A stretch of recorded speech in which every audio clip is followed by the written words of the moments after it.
Well, hello, and welcome to another Eurovision interview here at ESCUnited. Today, I am excited to be joined by someone who will hopefully tell me what do they say. It's Victor from Greece. Hey, Victor, how are you doing? How's it going, Connor? How's it going? All good, Good. you? I'm perfectly good. It's a little early here in the morning. I'm coming off a conference, so I'm sorry that I sound like Right. I'm What time is it disgruntled. there? What time is it there? Where are you based?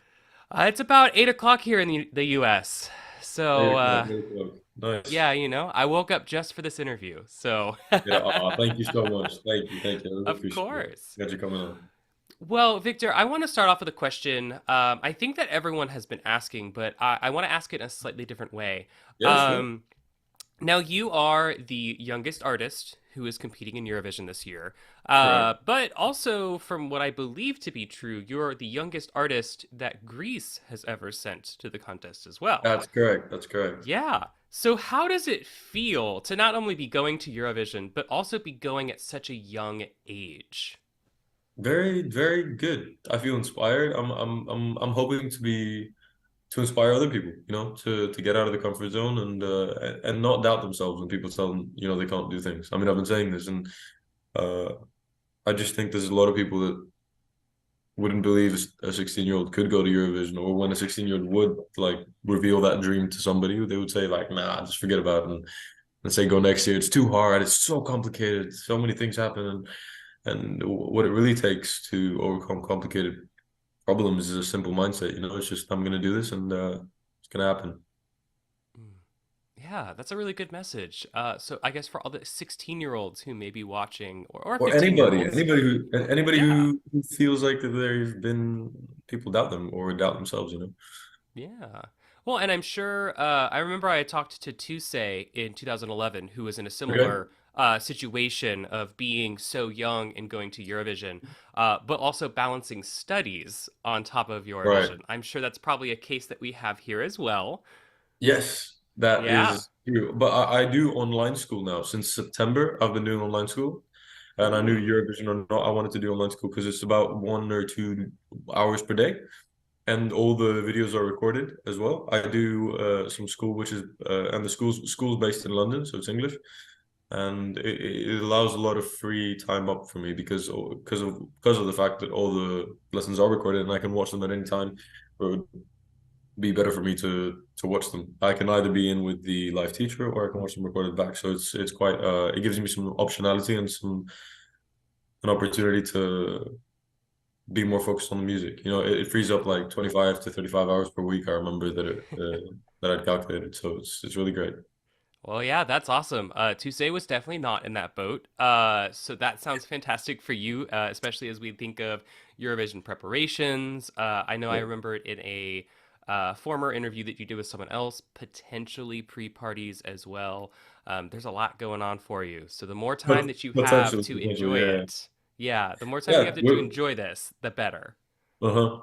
Exactly, exactly. Well, I want to skip ahead to another question as we kind of think about Eurovision. I remember reading that you wrote your song at just 14 years of age. Yeah. What made you decide that you wanted to hold on to this song? Because I know that a lot of people are like, oh, this is this is a song. I feel really attached to it. I want to push it out into the world.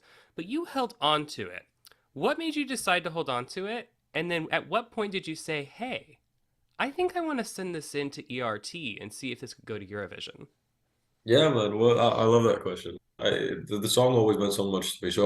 It was like a 6 month period gap between all the events with the song. So I had the experience that I wrote the song about. 6 months later, I wrote the song, and then it took me another 6 months to go and finally sit down and do the production. So all of these were spurs of creative spills, and they were very momentary things. But um, so I wrote the song in like 2 days in a couple of hours. But and usually the songs that are most real to you are the ones that come out quickest. But uh, and then I've always felt like the song really meant something to me. I'd always been holding it on for that perfect moment for everything to go correctly. I didn't, I could never figure out the production after I written it because it was such a special song to me already. Uh, and I was annoyed at myself because it was such a good song and I couldn't figure out the production that would do it justice. And then just one day it just came to me and it all blurted out basically. And I think it's the same way with the song. It just always meant so much to me, and I wanted to give it to a platform that would do it justice and that it would be heard by people. And I think Eurovision is one of the most beautiful places to do that. Eurovision was also always a dream for me. And last year, around when the Greek song came out for last year with Amanda Tenfjord and I together, when I was hearing that, I think that's when what I've been saying is that it it went from Eurovision wasn't a dream anymore; it was a goal. So that I think that's the moment where it actually became a goal, and I was thinking about it. The song was long at that point, so I wasn't sure about it. I mean, I even wrote other songs that I thought could go to Eurovision, but then they sounded like Eurovision songs. They didn't sound like a song that just came from my soul. You know what I mean? Like what they say is because it's so authentic and real to me. So I shortened it. I added some spicy stuff towards the end, and I submitted it, and Hmm. it went well. Awesome, awesome. So, would there potentially be at some point either pre or post Eurovision an extended cut version of this entry? Maybe, maybe that there could be. I was definitely thinking about it in the past. Right now, I've been focused on other things, but I'd love to. I'd love to release new versions of what they say, like a an alternate mix, maybe a radio edit, maybe an extended version for streaming. I mean, it could be anything. I'd love to do Okay. remixes as well with other artists and features. Like, yeah, I think th there's a lot of things I can do with the song in general, with the drum rhythms towards the end and everything. Like, you could even have a hip hop artist like jump on the track. Like, it would be really cool to do loads of things with the song. I'm excited for it. Okay. Well, for everyone who's watching and listening, making sure that you are following on all of those social media platforms and streaming platforms. So if there are edits or collaborations or remixes, we Yes, sir. know when they come around. I'm Victor Vernicos everywhere, so you guys can find me there. Cheers. Perfect. Easy, easy. Okay, well, speaking of working with other artists and Mhm. collaborating, one of my favorite questions to ask Eurovision artists this year is, of course, you probably have seen or maybe know of some of the 36 other artists that will be competing Yeah, with you in Liverpool. sure. So if you had the chance to collaborate with any of those 36 artists on a new song, On a who new, would you oh, come basically on. you who would you pick to collaborate I, with and why? I have an answer. I forgot the band's name. I'm finding it now. Wait, because I love them so much. I bet Um, if you tell me their country, I can tell you. Czechia. It's Czechia's representative this year. Vesna. That's not. I love them. I really like the song and the backing vocals that they have in it. I think they're very alternate and weird in a sense, but it's cool. Like I like it a Hmm. lot. I think I'd make something really interesting for them. Maybe not something as commercial, but something that would be really hard hitting and nice. I really like this song. I wish them the best as well. Chucky is one of the most interesting um, submissions for this year for me, especially Hmm. the chorus of the song is really cool. I agree. I think so. I come from like a very musical background of like choir Right? and band, Yeah, and I would agree when I think that track came out. And you like listen to like that chorus melody and the descant kind of thing that they have in there. I think that you're right. It's especially when you're looking at the rest of the Eurovision entries. I think it really stands out in that regard yeah, because there's nothing in there. There's nothing. There's no other real group. There's other bands, but there's not like a real like group, like a vocal group right. this year besides them. And I think that that's I think their ticket to originality for this year is that Yeah, they're like, they're, wow, it's really cool to see people coming with that originality and genuinity. You know, that's what I try to put into my music as well, and I hope that people can feel that as well. So yeah. yeah. Awesome, awesome. Well, I want to pivot off of Eurovision for at least one question. Because, Victor, with you being so young, really, I think so new, and really being thrust into the public eye here during Eurovision, I want to ask you what are some things that our listeners would be surprised to learn about you? Talents, hobbies, obsessions? Right. Oh, that's a very good question. Uh, I'm a very peaceful guy, but I love boxing. Okay. And I can play guitar with at back of my head like that. If you give me a guitar, I can play it behind my head. Hmm. And I like cold showers. and doing that like cold stuff. I like cold stuff. It could be because I'm half Danish. Maybe it's the Viking blood like running through my veins, you know. Give me the snow, I'll put it in my face. I don't know. It's really cool. Hmm. I Okay. also Well, like, but yeah, and I guess I'm a little bit of a romantic when it comes to the weather. Like I love waking up early and like catching the sunrise and stuff like that. I love the colors and it's so cool.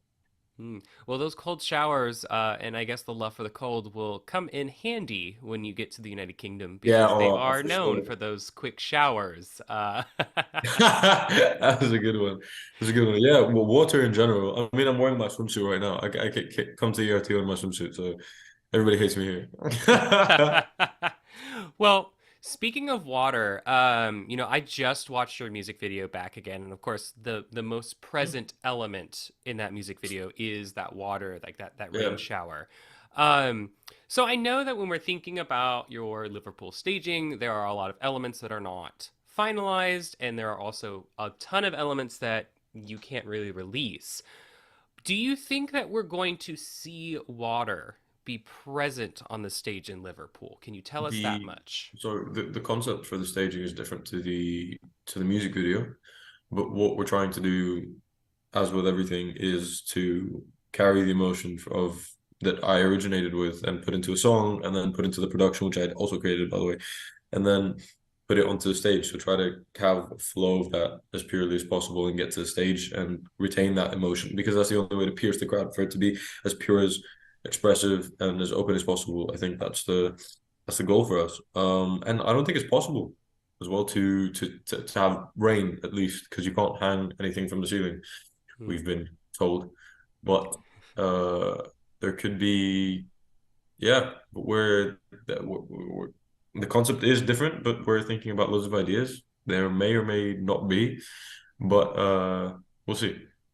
Okay. All right. I like that. That's a very nondescript, descript answer of what we will see in a couple of months' time. Well, Victor, I just have a few more questions. There's one question I really wanted to ask you. I know that you have mentioned, and we've talked about many times now, that you are the songwriter for this Yeah, song. So I'm curious to ask you, what does the songwriting process usually look like for you, and where do you find inspiration for your songs? Is it things that happen to you all the time? Is it things that you see in the media? yeah, emotion. I mean, I feel like music is the language of emotion, so always originates from emotion. But I mean, it couldn't originate from anywhere else. But I mean, it could be. Usually, I write about things that have happened to me or that I feel that are real to a situation I'm in. Those are the ones that come more natural. Those are the things that come more commonly. I'll put it that way. But emotion can come from anywhere. So, and I'm always honest in my songs. I feel like that's the way to write a good song. The way to write a good song is to be honest and vulnerable and authentic. I feel like that's what creates a good song, and I think people can feel that genuinity when a song is written or when it's truly written, honestly written, or like it's fake and it's written for something, Hmm. written for to go viral or written to. Well, I feel like people can feel it whether whatever happens to the song or not. Um, what was I gonna say? I forgot my line. I lost my line of thought. I got too deep in it. Oh, my songwriting process. So yeah, it this is the part where I disappoint people. It comes natural, like it comes from anywhere. Like I don't know where it starts. Sometimes it's a guitar melody that makes me feel something, and then I start writing about that, what I feel. Or it comes from an emotion or some lyrics that I had and start putting it down on the paper, pick up my guitar, pick up the piano and or sit down at the piano, not pick up the piano, I'm not Hulk, and then start playing and express whatever comes to mind. What I want to say before is that emotion can come from anywhere. Like it could be a fantasy, it could be a dream I had, but it really like touched me or like it had a big emotional effect on me. It could be something I can't explain, but I can write about. You know what I mean? Hmm. But it's a real emotion. And then that expression turns out to be something I was feeling subconsciously, and then I realized what it actually means 2 months later. Like it's really weird. As long as you stay honest to yourself and honest to the emotions you feel, even if they don't make sense, it comes out as something good. It's really freaky sometimes, and it's really beautiful in the end of it. So that's my philosophy. Yeah. Well, I think that's an awesome songwriting process. So not disappointed at all with that answer. Okay, I'm glad. I'm glad. Um, because I think every songwriting process is a little different, and every artist is a little Yeah, for different. sure. But yeah, I think that that's great that you're pulling on your personal like lived experiences or your reactions to different things, and that's kind of Yeah. what I think dictates your creative process Mhm. instead of going into a studio and being like, today I'm writing a song about Yeah, yeah. love, and then just like forcing something out of you Yeah, like a exactly. product. Never works. Never works. I can do it, but it never works. Like it's never gonna. It doesn't sound real. Hmm. It wouldn't sound like the music I'm trying to write. You know. Right, right. Well, Victor, I have one final question for you. Sure. What final message do you want to send to the people who are watching this interview right now? Do not doubt yourself. Do not let people doubt you. Spread love. Just follow. Do the things you love. You know, like follow the things you love. I'm following music. It's a thing that I love. Just devote yourself to the things you love and the people you love, and like it doesn't have to be a career in music or a career like doing like making a career out of your hobby. It just I mean you could just love being with your family and make that your life's goal. You know what I mean? Just whatever you love, chase it. Don't stop. Don't let anybody doubt you. And yeah, things are simple. Just do it. There's nothing else. Do it or don't. Awesome. Just go. Awesome. I love that. Awesome. Well, Victor, again, thank you so much for spending time with us today. Thank you so much for And having me. yeah, and for those who are listening, make sure again that you go out and you follow Victor on his pathway and his journey to Eurovision. Make sure that you tune in to his semifinal, watch his performance, give him all the love that you can. And Give Connor some love too, all thank time. you. Thank you. I Of mean, yeah, course. if you want to follow He me on woke he social woke up for media. me this morning, so you deserve all the love too. I'm not even gonna plug myself. Just just all No, the no, love no, to no. Connor. No, no, this is all about you, Victor. So, but if you want to show us some love, you can do so below. You can hit that subscribe button, you can hit the Do it. notification bell, all of that jazz. We do have a ton of other Eurovision related content coming out, so I'm excited for you all to see that. You don't want to miss it. But Victor, I will hopefully also see you in Liverpool, so we You will get coming? to do this again. Mm-hmm. We be coming to Liverpool. Oh, it's gonna be amazing. Mm-hmm. Yeah. Love to see you Yep. there, man. We should. So Let's I do will it. see you then, and until then, I'll leave you all with a great goodbye. Thank you so much. Bye bye. Bye bye.